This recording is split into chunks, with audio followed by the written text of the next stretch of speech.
You will have to move me first." The engine didn't stop right away. It groaned, metal and weight pushing forward across the dry ground, a low mechanical force that had never been questioned before. But she didn't move. Clara Hayes stood there, one arm wrapped around her young son, the other steady at her side, her body placed where the line had been drawn. Dust lifted around her shoes. The morning sun sat high enough to cast sharp shadows across the open field, turning everything into clear edges. No one spoke. A few yards away, men in hard hats hesitated, their movements slowing, their attention shifting not to the machine, but to her. It was not defiance that held her there. It was something quieter, something that didn't ask permission to exist. The driver finally cut the engine. The sudden silence felt louder than the noise had been. Across the field, a black SUV door closed with controlled precision. Ethan Blackwood stepped out without hurry. His suit didn't belong to this place. Neither did his stillness. He walked forward, each step measured, his eyes fixed on the woman who had interrupted something that had never been interrupted before. Clara didn't look away. She adjusted her grip on her son, enough to make sure he felt secure, then settled back into stillness. The boy buried his face against her shoulder, small fingers clutching the fabric of her shirt. Ethan stopped a few feet from her, close enough to see the details most people missed. The faint lines of exhaustion under her eyes, the quiet steadiness in her posture, the absence of fear where it should have been. "You are standing on private property," he said. His voice was calm, not raised, not softened, just stated. Clara tilted her head, not in challenge, but in acknowledgement. "This land feeds people," she replied. "That makes it more than private." The words didn't carry anger. They carried weight. Ethan studied her, his gaze narrowing enough to signal attention, not irritation. He had seen resistance before. He had negotiated, overridden, outmaneuvered. This was not the same. There was no negotiation in her stance. No performance. Just a line she had decided not to cross. "You are delaying a project that employs hundreds," he said. Clara shifted her weight, not stepping back, grounding herself more firmly. "And removing the only place that feeds dozens," she answered. The exchange was simple, direct. No one interrupted. The workers watched from a distance, unsure whether they were witnessing a problem or something else. Ethan glanced briefly at the halted machine, then back at her. The situation was clear. The outcome should have been simple. But something held. Not in the land. In her. He took one more step forward, closing the distance enough to make the moment sharper. "You believe standing here will change the decision," he said. Clara met his gaze fully now. Not with defiance. With certainty. "No," she said. A small pause followed. "Just long enough to shift the meaning. But it'll show you what your decision costs." The words settled between them. Not loud. Not dramatic. Just undeniable. Ethan didn't respond. He had built a life on numbers, projections, outcomes measured in scale. This was something else. Something that couldn't be calculated the same way. The boy shifted in her arms, peeking out enough to look at the man in front of them. Ethan noticed. He didn't look away. Clara's hand moved, resting against her son's back, a quiet reassurance. She didn't move from her position. Not an inch. The wind passed lightly across the field, carrying dust and the faint scent of dry soil. The world around them remained the same. But the moment did not. Ethan straightened, his expression unchanged, but something behind it had shifted. Not agreement. Not yet. But attention. Real attention. He looked at her again, not as an obstacle, but as something he hadn't accounted for. And for the first time in a very long time, Ethan Blackwood didn't give the next order. The silence didn't break all at once. It stretched, thin but unyielding, holding everyone in place as if the entire field had forgotten how to move. Ethan kept his eyes on Clara, measuring not her words, but the absence of hesitation behind them. Most people filled silence with something. Explanation. Emotion. Fear. She did not. She stood there, steady, her son held close, her presence rooted deeper than the ground beneath her feet. Ethan shifted his gaze briefly toward the machine, then to the workers waiting for instruction. They were watching him now, not her. That was how it always worked. Decisions moved from him outward. Action followed. But this time, action waited. He looked back at Clara. "You understand this doesn't stop today," he said. His voice remained even, controlled, but there was a slight change in its weight. Not authority. Consideration. Clara nodded once. a small movement that carried more certainty than any argument. "I understand," she said. "And you understand I'll still be here tomorrow." The words were not a threat. They were a fact. Ethan studied her again, searching for the edge of it, the place where resistance turned into something else. He didn't find it. Instead, he found something more inconvenient. Consistency. He stepped back, not retreating, creating space to see her differently. The wind shifted again, brushing through the field, catching loose strands of her hair. She didn't adjust them. Her focus never left him. "What is your name?" he asked. The question came without preface, simple but intentional. Clara hesitated for a fraction of a second, not out of fear, but out of habit. Names had weight. They made things personal. "Clara," she said. "Clara Hayes." Ethan gave a small nod, as if placing the name somewhere it wouldn't be lost. "Ethan Blackwood," he replied. He didn't need to say it. Everyone already knew. Clara's expression didn't change. No recognition. No reaction. Just acknowledgement. That, more than anything, caught his attention. Most people adjusted the moment they knew who he was. Their tone shifted. Their posture softened. Their resistance faded. She remained the same. He glanced down briefly at the boy in her arms. "How old?" he asked. Clara followed his gaze, her hand smoothing over her son's back. "6," she answered. The boy peeked out again, his eyes curious now, not afraid. Ethan held the look, then straightened. Something in that small interaction lingered longer than expected. He turned, signaling to one of the foremen with a subtle movement of his hand. "Stand down for now," he said. The instruction was quiet, but it carried. The men exchanged brief looks, then began to disperse, uncertainty trailing behind them. The machine remained still, silent, as if it had never been meant to move at all. Clara didn't relax. She didn't step away. She shifted her weight, the smallest adjustment that suggested she was prepared to remain as long as necessary. Ethan watched that too. "You believe this is about the land," he said. Clara met his gaze without delay. "It is," she replied. "And it's not." He waited. Not pushing, not interrupting. "It is about what people lose when decisions are made without seeing them," she continued. The words were quiet, but they settled deeper than anything raised in volume ever could. Ethan didn't respond right away. He looked past her, across the field, as if trying to see it from where she stood. The rows of crops, the uneven ground, the small details that didn't appear on reports. Then he looked back at her. "You assume I don't see," he said. Clara shook her head once. "No," she said. "I think you stopped looking." The sentence landed without force, but it didn't need it. It stayed between them, undeniable. Ethan held her gaze for a long moment. Not defensive, not dismissive, just still. Then, without another word, he turned and walked back toward the SUV. The movement was controlled, deliberate, but not final. Clara watched him go, her expression unchanged, her posture still grounded in the same place she had chosen from the start. The engine of the SUV started moments later, the sound cutting through the quiet field. It didn't feel like an ending. It felt like a pause. And Clara didn't move, because she understood something he was only beginning to realize. This was not a moment he could walk away from. The field felt different after he left. Not quieter, just aware of something that had shifted and hadn't yet settled back into place. Clara remained where she was for a few more seconds, her eyes still on the road where the black SUV had disappeared, as if the moment hadn't fully ended yet. Then her son stirred in her arms, pulling her attention back to what had always mattered first. "Is he coming back?" the boy asked, his voice carrying curiosity instead of fear now. Clara adjusted her hold on him, her hand resting against his back. "Yes," she said. It was not a guess. It was something she felt with the same certainty she had when she stepped in front of that machine. She turned and walked back toward the small house at the edge of the field, her steps steady, her posture unchanged. The house was modest, worn in places that told the truth about time and effort.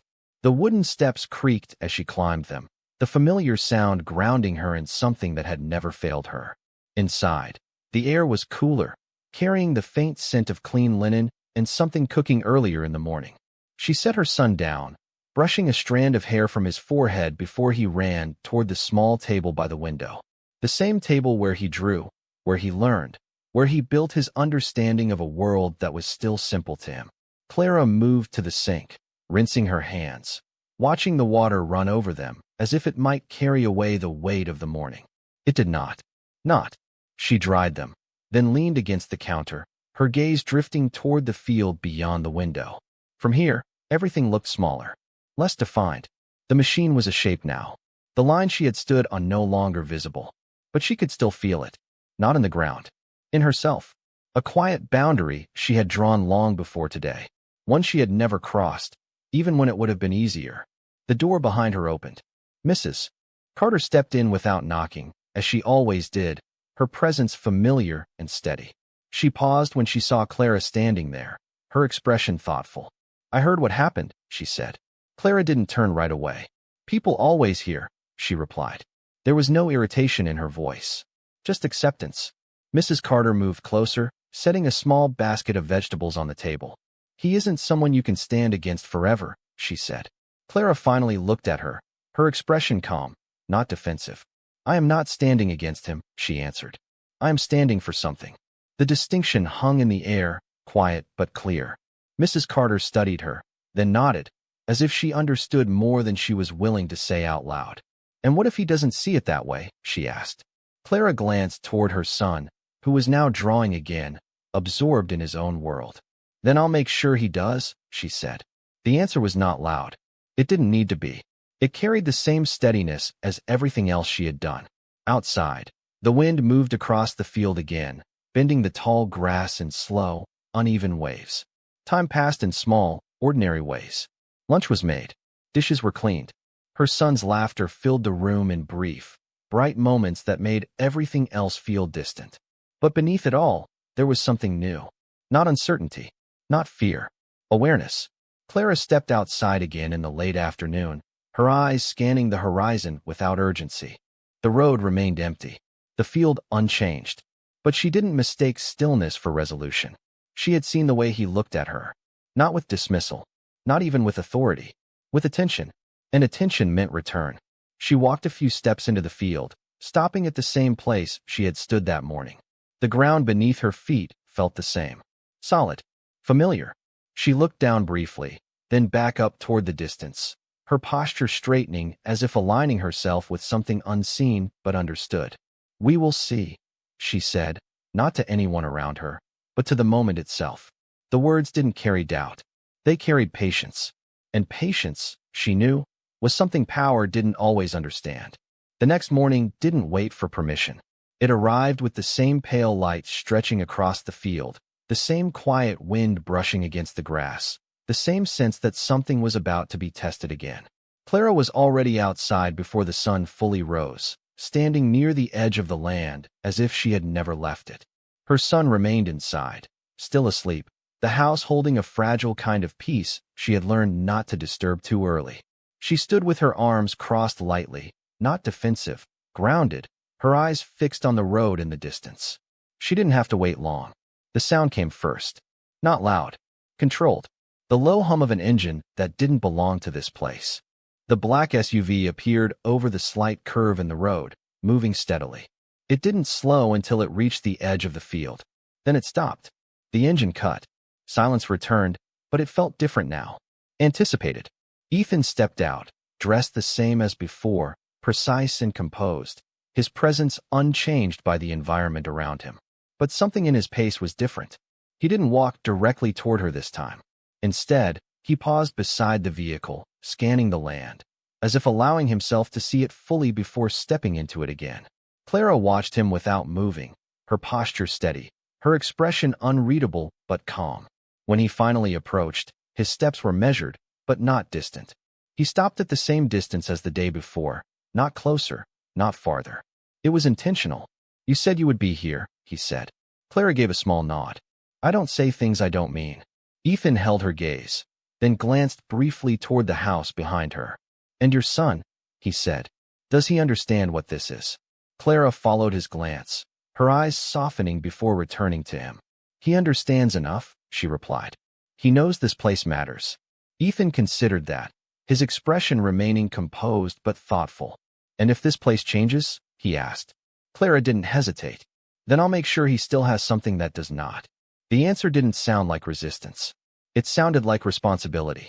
Ethan took a slow breath, then shifted his weight, his gaze returning to the field. I reviewed the reports again last night, he said. Clara said nothing. She waited. The land is underutilized, he continued. The yield is low. The long-term value is limited. His voice was steady, professional, grounded in facts that had never failed him before. Clara listened without interruption, her expression unchanged. When he finished, she stepped forward once. Not enough to close the distance. Just enough to change the space between them. And the people, she said. Ethan looked back at her. They aren't in the report, she continued. But they're the reason this land still exists. The words were simple, but they carried something he couldn't reduce to numbers. Ethan held her gaze longer this time. There was no immediate response. No correction. Just a pause that stretched long enough to feel deliberate. You are asking me to make a decision that doesn't follow logic, he said finally. Clara shook her head. No, she said. I'm asking you to see a different kind of logic.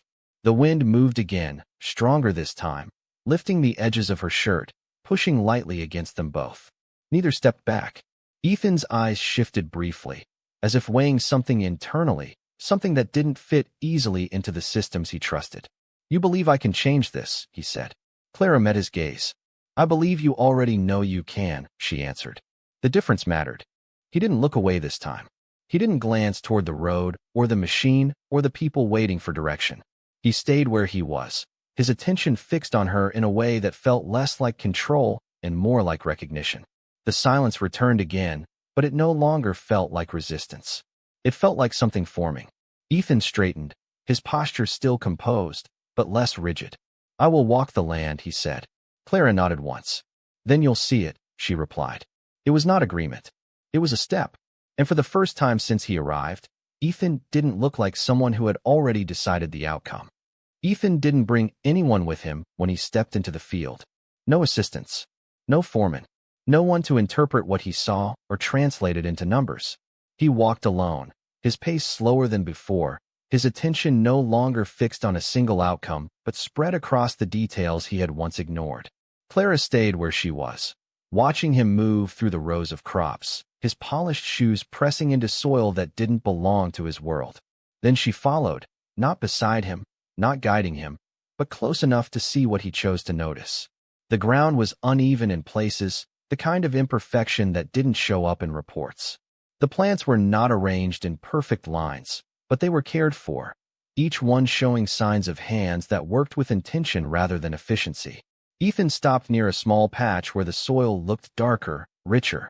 He crouched, brushing his fingers across the surface without thinking, then pausing as if surprised by his own action. Clara watched that too. It looks different here, he said, more to himself than to her. Clara nodded. It is where the water settles, she replied. We don't waste it. Ethan straightened, his gaze moving across the field again, but this time with a different focus. Not what could be changed. What already existed. A figure approached from the far side. One of the workers from the day before, his steps hesitant but purposeful. He carried a small crate, his grip careful. When he reached them, he stopped a few feet away, glancing briefly at Clara before looking at Ethan. We found this near the south edge, he said, setting the crate down. Inside were vegetables. Imperfect in shape, uneven in size, but fresh. Real. Ethan looked at them without speaking. The worker shifted, unsure if he had overstepped. Clara stepped forward, lifting one of the vegetables, turning it in her hand as if it held something more than its surface. This is what the land gives when it's allowed to breathe, she said. Ethan's eyes followed the movement of her hand, the simplicity of the action carrying more weight than any explanation. The worker remained still, waiting, then finally gave a small nod and stepped back, returning to his place without another word. The moment passed, but it didn't fade. Ethan exhaled, his gaze lingering on the crate before shifting back to the horizon. You are asking me to measure something that can't be scaled, he said. Clara met his gaze, her expression steady, unchanged. I am asking you to decide what shouldn't be reduced, she answered. The words settled between them, not as a challenge, but as a truth that didn't need to be defended. Ethan looked at her again, looked this time, as if the image he had formed the day before no longer held its shape. There was no performance in her, no attempt to persuade, just a clarity that didn't bend. He turned, his eyes catching movement near the house. Clara's son had stepped outside, standing near the doorway, watching from a distance. He didn't run forward. He didn't call out. He stood there, observing with the quiet patience of someone who trusted what he saw. Ethan held that image longer than expected. Then he looked back at Clara. "You built this," he said. It was not a question. Clara shook her head once. "No," she replied. "I kept it from disappearing." The distinction mattered. Ethan nodded, as if placing that understanding somewhere it wouldn't be lost. The wind moved again, softer now, carrying the faint scent of earth and something growing beneath it. For a moment, neither of them spoke. The field didn't feel like a negotiation anymore. It felt like a decision waiting to be faced without distance. Ethan took a step back, his posture still composed, but no longer untouched. "I need time," he said. Clara didn't argue. She didn't push. She nodded once. "Then take it," she replied. Her voice carried no urgency, no fear, just the quiet confidence of someone who had already chosen where she stood. Ethan looked at her one last time, then turned toward the road, his steps measured but slower than before. He didn't look back.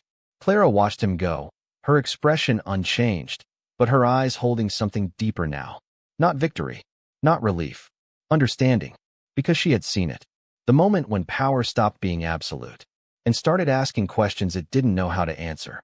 The distance between leaving and returning was shorter than Ethan expected. It was not measured in miles or hours. It was measured in something far less predictable. He stood in his office that evening, the city stretching endlessly beyond the glass, every light below representing movement, decisions, outcomes he had shaped. But his attention was not there. It remained fixed on a field miles away, on soil that had no place in his world, and on a woman who hadn't asked him for anything. That was what unsettled him most. Clara hadn't tried to convince him. She hadn't argued for sympathy. She had stood there, holding a line that didn't depend on his approval. Ethan rested his hand lightly against the glass, his reflection faint against the skyline. For years, his decisions had followed a pattern. Data, projection, execution. The outcome always aligned with the model. It had to. That was how control was maintained. But this time, the model had shifted. Not because the numbers were wrong, because something else had entered the equation. He turned away from the window, his gaze moving across the clean, structured space of his office. Everything here made sense. Everything had purpose. But for the first time, it felt incomplete. He reached for the file on his desk, the one outlining the project in precise detail. Land value, development cost, return timeline. Each page was clear, logical, defensible. He flipped through it once, then closed it without finishing. The answer was not there. It had never been there. The next morning came earlier than expected. Not because of time, but because of decision. Ethan didn't delay. He didn't call a meeting. He didn't ask for another report. He returned to the field before the sun fully rose, the same way Clara had the day before. The road was empty. The air carried that same quiet stillness, the kind that existed before something changed. When he stepped out of the vehicle, the ground felt different beneath his shoes. Not unfamiliar, just no longer irrelevant. Clara was already there. Of course she was. She stood near the same place, her posture unchanged, her presence as steady as the land itself. She didn't seem surprised to see him. She watched, waiting, the same way she always had. Ethan walked toward her without pause, his steps direct, but not forceful. When he stopped, the distance between them felt smaller than before. Not physically. Something else had shifted. "I went back to the numbers," he said. His voice was calm, but there was something beneath it now. Not uncertainty. Awareness. Clara nodded, her eyes never leaving his. "And," she said. Ethan held her gaze longer than necessary, as if confirming something within himself before speaking again. "They didn't change," he replied. Clara's expression remained steady. "No," she said. "They would not." The conversation paused, but it didn't stall. It moved differently now, less like opposition, more like something being uncovered. Ethan took a slow breath, his gaze shifting briefly across the field, then returning to her. "But what I saw here did," he continued. The words were simple, but they carried weight. Clara didn't respond right away. She allowed the statement to exist, to settle into something real. "Seeing is different from deciding," she said. Ethan nodded once. "I know," he replied. There was no defense in his tone. No attempt to hold on to what he had been before, just acknowledgement. He stepped closer, not enough to invade her space, but enough to make the moment more defined. I built everything I've by not hesitating, he said. Clara watched him, not interrupting. This is the first time I've had to stop, he added. The admission was not dramatic. It was precise. Clara's gaze softened enough to show she understood the cost of that. Stopping isn't weakness, she said. It is where you see what you missed. The words landed without resistance. Ethan didn't argue. He didn't correct. He stood there, allowing them to reshape something that had always felt fixed. The wind moved lightly between them, carrying the quiet sound of the field waking again. Somewhere behind them, Clara's son stepped outside, his presence small but steady, watching in silence. Ethan noticed, as he had before. But this time, he didn't look away quickly. He let the moment exist. Then he turned back to Clara, his expression no longer guarded by distance. If I change this decision, he said, it won't be because you stood in front of a machine. Clara met his gaze, her posture still grounded. Then it shouldn't be, she replied. Ethan nodded. It will be because you showed me something I didn't account for, he finished. The words settled between them, not as a conclusion, but as the beginning of one. Clara didn't smile. She didn't thank him. She held his gaze, steady and equal. And for the first time, Ethan didn't feel like the one in control of the outcome. He felt like someone finally seeing it clearly. The shift didn't announce itself. It settled, like light changing across the same field without anyone noticing the exact moment it became different. Clara felt it first in the way Ethan didn't leave this time. He remained where he was, not speaking, not moving with purpose, as if the need to act had loosened its grip on him. The field around them carried on as it always had. The wind moved through the crops. The ground held steady beneath their feet. But something in the space between them had changed its direction. Clara adjusted her stance, not stepping back, not stepping forward, allowing herself to stand without resistance. Her son walked a few steps closer, stopping at her side, his small hand brushing against her leg in quiet reassurance. Ethan noticed the movement, and this time, he didn't observe it as a detail. He received it. That was the difference. You built your life here, he said after a moment, his voice quieter now, not in volume, but in intention. Clara looked down briefly at her son, then back at him. I chose it, she replied. That isn't the same thing. Ethan considered that, the distinction settling deeper than expected. Most people choose what is easier, he said. Clara gave a small shake of her head.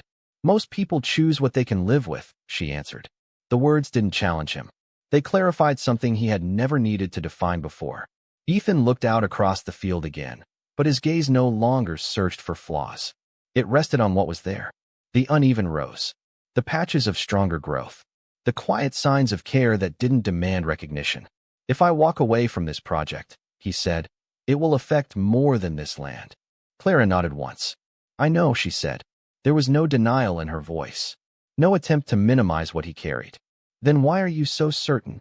He asked, turning back to her. Because you aren't deciding between right and wrong, she replied. You are deciding between what is easier toify and what is harder to ignore. The sentence didn't come quickly. It came with the same steadiness that defined everything she said. Ethan held her gaze, something in his expression loosening further, as if the need to defend his position had faded. He took a step closer, not to dominate, but to close a distance that no longer needed to exist. You speak as if you've already seen the outcome, he said. Clara met his eyes. No, she answered. I know what it feels like to lose something that mattered because someone else thought it was replaceable. The words carried a different weight now. Not about the land. About her. Ethan didn't ask what she meant. He didn't need to. The truth of it was already there. He exhaled, the kind of breath that came when something internal shifted into place, even if the full shape of it was not yet clear. Behind them, Clara's son stepped forward another inch, his presence small but grounding. Ethan glanced at him briefly, then back at Clara, and for the first time, there was no separation between those two things in his understanding. You aren't asking me to save this, he said. Clara shook her head. No, she replied. I am asking you not to take it away. The difference was simple, but it changed everything. Ethan nodded once, the movement quiet but definitive. He looked around one more time, not as someone assessing value, but as someone recognizing it. Then he looked back at Clara, his expression no longer guarded by distance or certainty. There is a cost either way, he said. Clara's gaze softened enough to acknowledge that truth. There always is, she replied. The wind moved again, carrying the faint sound of leaves brushing against each other, a quiet reminder that life continued whether it was noticed or not. Ethan stood there longer, then straightened, not returning to his old posture, but finding a new one that felt less rigid. "I will make the decision today," he said. Clara didn't react with relief. She didn't ask what he would choose. She nodded once, her trust not placed in the outcome, but in the process he had finally entered. Ethan held her gaze for a final moment, then turned, walking back toward the road with a pace that was no longer driven by urgency. Clara watched him go, her son's hand now resting fully in hers. She didn't move from where she stood. She didn't need to, because for the first time, the decision was no longer something happening to her. It was something he had to face on his own, and that was where real change began. The decision didn't arrive with noise. It came, the way something certain often does, without needing to announce itself. Clara felt it before she saw any sign of it. The field was the same that afternoon. The air warm, the light stretching longer across the ground, the rhythm of the day continuing as it always had. But there was a stillness beneath it, something waiting to be revealed rather than created. She stood near the same place, her son beside her, his small hand wrapped around hers with a familiarity that had never needed explanation. The road remained empty for a long time, longer than before, long enough that doubt might have found its way in if she had allowed it.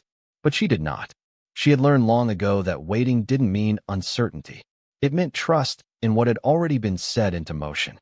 When the black SUV finally appeared, it didn't carry the same presence it had before. It was not a symbol. It was a vehicle arriving at a place that had already changed it. Ethan stepped out, his movements controlled as always, but without the distance that had once defined him. He didn't pause this time. He walked directly toward her, his pace steady, his focus clear. When he stopped in front of her, there was no space left for negotiation. Only truth. Clara met his gaze, her posture unchanged, her expression calm, as if she had been standing in this exact moment long before he arrived. Neither of them spoke. The silence was not heavy. It was full. Ethan exhaled, as if releasing something he had carried for longer than he had realized. "I stopped the project," he said. The words were simple, direct, final.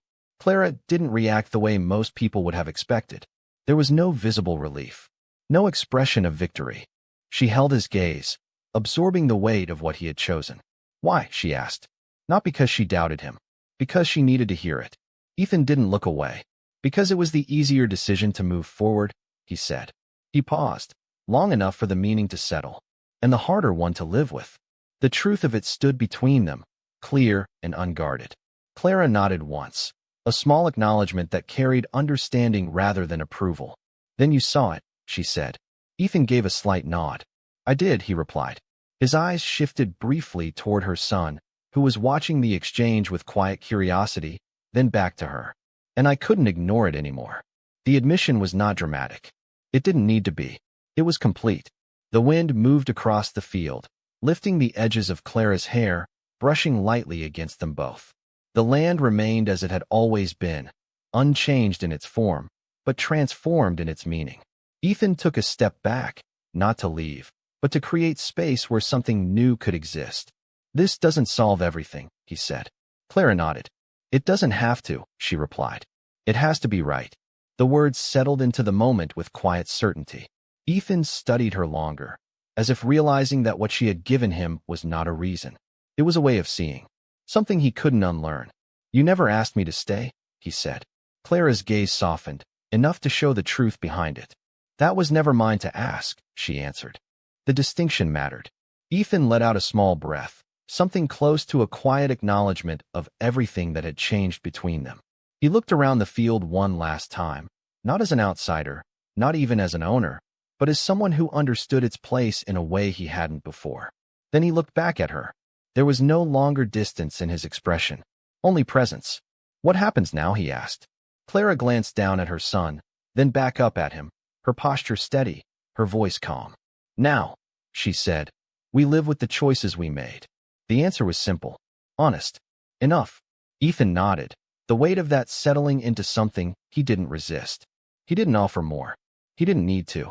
Because for the first time, the outcome was not something he controlled. It was something he had chosen to be part of.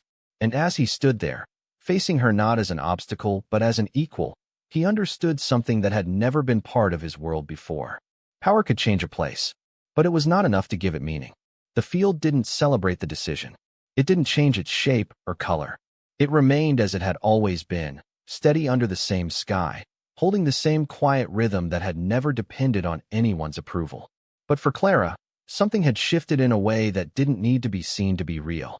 The days that followed moved forward with a calm that felt earned rather than given. Morning light returned across the land as it always had, soft and patient, touching the rows of crops one by one as if reminding them they still belonged. Clara worked the soil with the same care, her hands moving with familiarity, her focus grounded in the present rather than the past she had defended. Her son ran through the field more freely now, his laughter carrying farther, no longer held back by something he couldn't name but had always felt. Ethan didn't disappear after his decision. That was what surprised her most. Power often left once it was no longer needed. But he returned. Not every day, not with urgency, just enough to show that his choice hadn't been a moment, but a direction. The first time he came back, he didn't arrive in the black SUV. He drove something simpler, something that didn't announce him before he stepped out. Clara noticed that, though she said nothing. He walked toward her the same way he had before, but without the distance that had once defined every step. "I wanted to see it again," he said. Clara nodded once. "It is still here," she replied. There was a quiet understanding in the exchange. He was not there to check. He was there to understand what staying meant. Over time, the visits became less about the land and more about the space it created. They spoke more, but never too much. Their conversations didn't fill silence. They respected it. Ethan asked questions that didn't come from authority, but from curiosity. Clara answered without trying to impress him. She never changed her tone. She never adjusted who she was. That was what remained constant.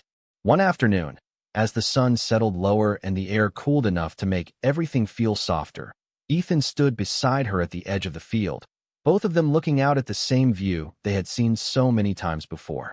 "You never asked what I would do after," he said. Clara glanced at him briefly, then back at the horizon. "Because it was not mine to decide," she replied. Ethan nodded, the answer fitting into something he had been learning piece by piece. "And now," he continued, "I am not sure what comes next." Clara's expression softened, not with certainty, but with something quieter. "That means you're paying attention," she said. The words didn't offer direction. They offered truth. Ethan let out a small breath, something close to a quiet acceptance of that uncertainty. He looked at her, not as someone who needed to understand her, but as someone who had already begun to. "You changed more than this land," he said. Clara shook her head. "No," she replied. "You changed what you were willing to see." The distinction mattered. It always had. The moment settled between them, not dramatic, not overwhelming, but complete in a way that didn't need anything added to it. Her son ran toward them then, stopping a few feet away, holding something in his hands. A small, imperfect vegetable, freshly pulled from the ground. He looked up at Ethan with open curiosity. "This one grew funny," he said. Ethan crouched, meeting him at eye level, his expression softening in a way that felt natural now. "That means it had its own way of growing," he replied. The boy smiled, satisfied with the answer, then turned back toward the field. Ethan stood again, his gaze following the child before returning to Clara. Neither of them spoke. They didn't need to, because what had formed between them was not built on promises or declarations. It was built on something quieter.